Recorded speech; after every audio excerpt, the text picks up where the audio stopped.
Saya muati dengan pesan-pesan syarat dari sebuah tutur adalah berisikan pesan moral, pesan agama, pesan sosial. Nah, saya muatkan itu menjadi orang nakal. Gak ada pesan-pesan moral.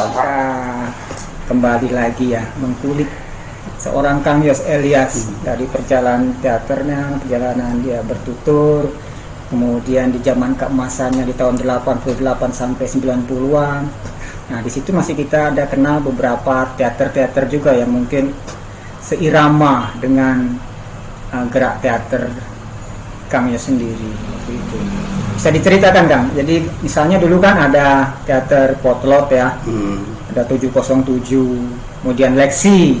Nah, ya. Gimana sinergi Kang Yos di situ pada saat itu? Apakah berkolaborasi membentuk satu kerjasama atau apa?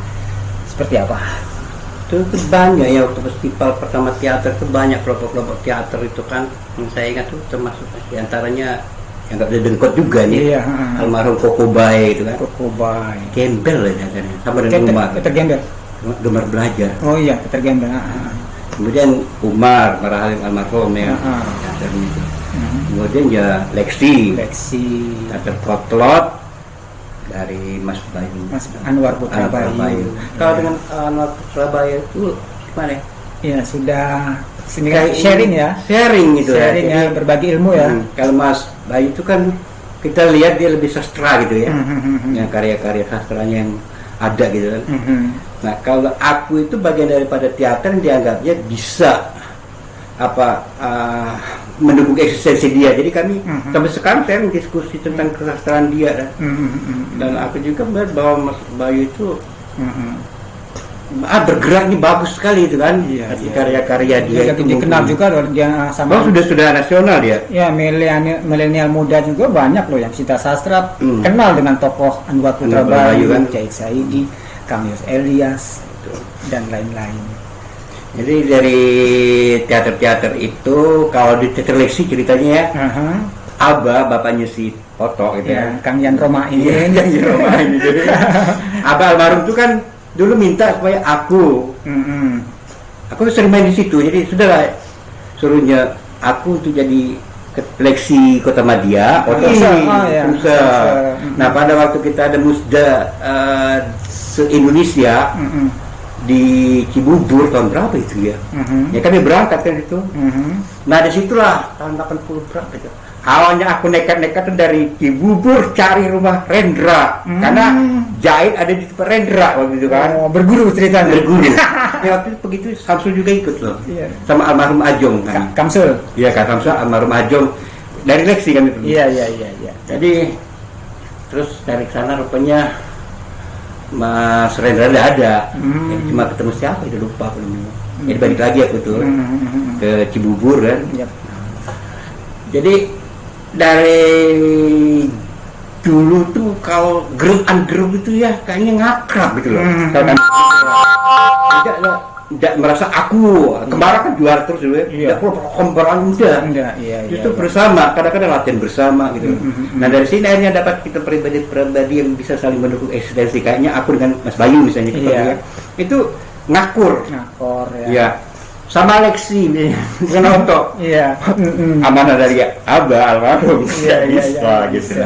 Jadi kalau secara apa ya istilah itu, aku dengan Leksi itu tidak bisa karena biar bagaimanapun. Iya. Oto cuma adik bagi aku gitu. Itu. Itu aku. Nah, padahal kalau senang kan tidak boleh lupa mestinya. Tapi tonton juga saya suka karya-karya tonton itu lebih mengangkat nuansa kedaerahan, dan bagaimana perjuangan orang hidup itu kayak Terbayu juga. Politik sosialnya dengan lingkungan itu ada unsur politiknya, tapi dikemasnya bagus sastranya mereka berdua itu kan.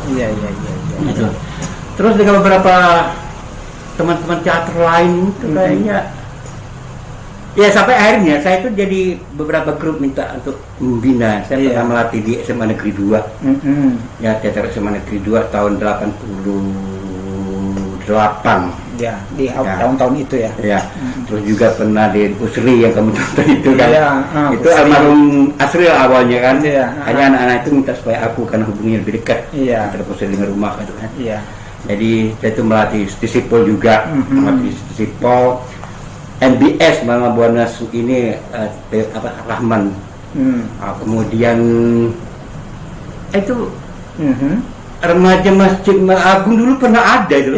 Irmanya pernah juga dulu, cuma tidak lama itu. Waktu itu ada Romi Apriansa kan, yang itu minta aku untuk melatih itu. Hingga berkembang akhirnya aku ceritakan di awal tadi, gak hanya membuat aku tuh merasa memang orang seni, adalah lembaga pendidikan disebut Universitas PGRI yang mendorong aku untuk menjadi dosen mata kuliah seni pertunjukan tradisional. Situ ya. Nah itulah yang menggagas aku untuk menggali-gali kearifan lokal, termasuk salah satu karya yang lahir dari keadaanku sebagai seorang dosen adalah ujian batin tadi. Yang tadi sastra tutur. Tapi aku tetap orang teater. Nggak bisa dipisah akarnya dari situ. Nah, orang teater gitu, orang teater yang bertutur ya nating tulung. Palembang itu sejak aku mampir di Palembang, berdomisili di Palembang tahun 19 Desember 79 sih awalnya aku di Palembang tuh ya. Kemudian saya mulai perkuliahan dari sipil Muhammadiyah angkatan pertama gitu loh. Dari sipil itu kan tidak lulus di Unsri. Lulusnya di ini bahasa. Disalurkannya ke bahasa itu bagus. Sebenarnya. Tapi gini, ada semacam gengsi. Teknik tuh keren gitu loh. Insinyur gitu loh. Situ mindsetnya dulu ya. Iya, mindset itu situ dulu tuh. Makanya situ diterima akhirnya situ angkatan pertama kelas 1 sampai dan suka dengan aku, maka aku ditariknya untuk menjadi mahasiswa di sekolah yang didirikannya Sekolah Tinggi Ilmu Publisistik lokasi di SMP Negeri 1 yang sekarang berkembang menjadi Disipol Chandra di Muka. Cikal bakalnya ya. Nah di situ berkesenian. Jadi berkesenian itu sudah dengan saudara-saudara tetuanya ya, Pak Ismail Jalil, Yas Budaya, Ivan MR, Anwar B. Ada orang TVRI itu siapa dulu yang pembaca berita juga dulu? Siapa? Pak siapa namanya tuh? Lupa. Skip dah. Yan Sari. Pak Yan Sari. Gitu kan seni rupa dia. Tapi ya dia berteater juga kan. Nah, jadi banyak sampai akhirnya di situ karena aku ada dealing sebagai seorang pegawai, atau pada kami adalah organisasi karya ya. Saya juga adalah dengan almarhum Karl Simon duduk di seksi kebudayaan Pokja, kelompok kerja kebudayaan di organisasi tersebut ya. Golkar dulu. Dan itulah yang membuat aku akhirnya pada waktu dibentuk oleh ketuanya pada waktu adalah Pak Amran Halim. Nah saya duduk sebagai anggota Dewan Kesenian Sumatera Selatan di seksi apa ya? Di teater ya kan? Aku dengan Yan Sarif. Jadi ya itu di Dewan Kesenian itu ada kumpul, ada Pak Ismail Jalilinya, ada Pak Johanna Piannya, ada akunya, ada si Yas Budaya, Eli Rudi juga ada. Jadi angkatan pertama Dewan Kesenian Sumsel saya sudah duduk di situ. Ya karena aplikasi daripada organisasi tadi kan. Dua periode kalau salah saya. Dua periode. Ya, sudah. Itu saya tidak begitu aktif. Tapi sempat beberapa kali ikut, mesti ke Bangka, mesti Palapa di Lahat, teater. Tapi sayangnya sampai saat ini belum dapat penghargaan. Nanti dapat ya. Insya Allah Pak. Amin. Mudah-mudahan. Kayaknya Didi aku waktu lah, time yang tepat mungkin seperti itu. Kembali ini Pak, kita back to memory kita di TV. Di TV dulu kan pernah berjaya dulu. Di situ sebagai teater apa juga pernah ya, sama Leksi juga. Di teater Leksi mungkin ada beberapa drama remaja yang Bapak Besut juga ikut di situ ya. Saya juga pernah ikut main ya di drama remaja tahun 88-an itu.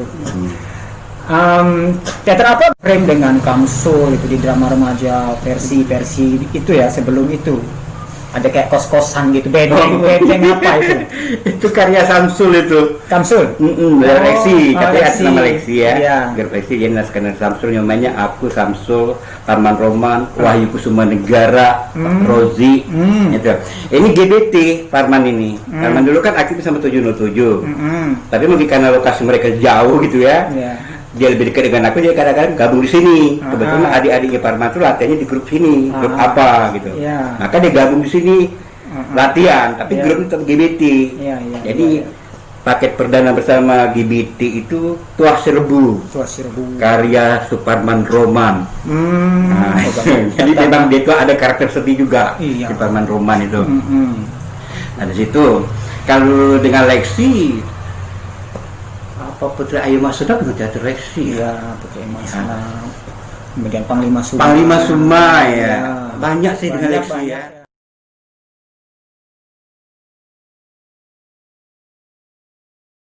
Pemirsa, sampai di sini kayaknya kita closing nih. Kalau mau dirunut ini panjang sekali perjalanan Kang Yos Elias ini. Jadi kayaknya nggak cukup ini. Jadi kalau dibuat di halaman ini penuh nanti buat cerita background and masa kini.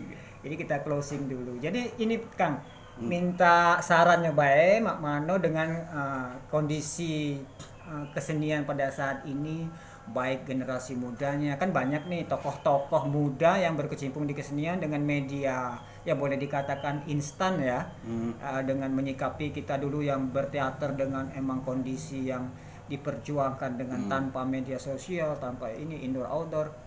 Nah, gimana menyikapinya? Terlebih ada DKP nih sekarang nih. Ada. Sebenarnya DKP sudah punya Program.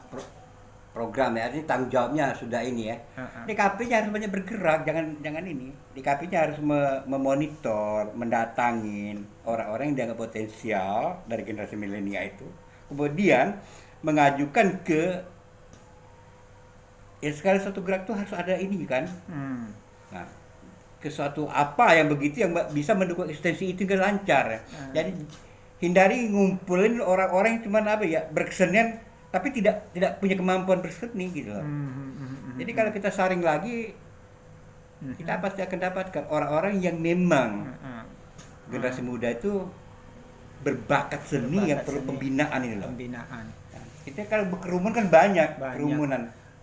Tapi yang kita tidak bisa tahu mana yang potensial karena kadang-kadang yang berkerumun lebih pintar ngomong. Ya, di situ Kang ya. Jadi di situ Kang Jos berperan nih dengan visi juga milenial yang berkesenian ya. Iya. Jangan cepat puas dengan apa yang dimiliki sekarang gitu. Karena inovasi setiap itu berubah kan. Jadi harus dinamika, harus dinamis benar. Jadi harus berani membuat sesuatu gebrakan-gebrakan yang tetap berpijak pada akar budaya, kearifan lokal. Ya, artinya jangan lepas konsep merdeka tapi ya kita harus tahu azasnya gitu loh. Seperti itu. Jadi banyak yang terjebak oleh plagiat gitu. Oh iya melihat itu. Iya, jadi mencontoh boleh ya, tapi jangan meniru, jangan menduplikating. Jadi kita sinkronkan juga dengan keadaan budaya kita. Iya. Seperti itu. Dan generasi muda tuh gimana mengangkat karakter daerah Sumatera Selatan itu menjadi kemasan yang betul-betul disukain. Baik di sini maupun nasional. Di Indonesia, terlebih luar negeri. Ya, jangan dibuat ribet ya. Ya jangan diribet gitu loh. Jadi dengan pakem-pakem harus berani inovasi itu ya. Karena kan setiap detik itu berubah loh. Setiap detik itu berubah. Nah, kita simak kondisi itu. Iya. Jadi yang masa kekinian itu harus lahir dari pemikir-pemikir muda itu sendiri. Iya, kita tunggu nanti gebrakannya untuk melibatkan juga. Mungkin dia perlu untuk satu sowan ya dengan seniman-seniman senior ya Kang ya, untuk bertanya, untuk minta saran atau apa seperti itu. Dan kita lihat kan banyak dari kaum muda juga yang udah dapat penghargaan dari DKP maupun dari DKSS ya. Mudah-mudahan itu juga jadi satu obsesi untuk mewujudkan iklim berkesenian yang maju di Sumatera Selatan, terlebih di Palembang.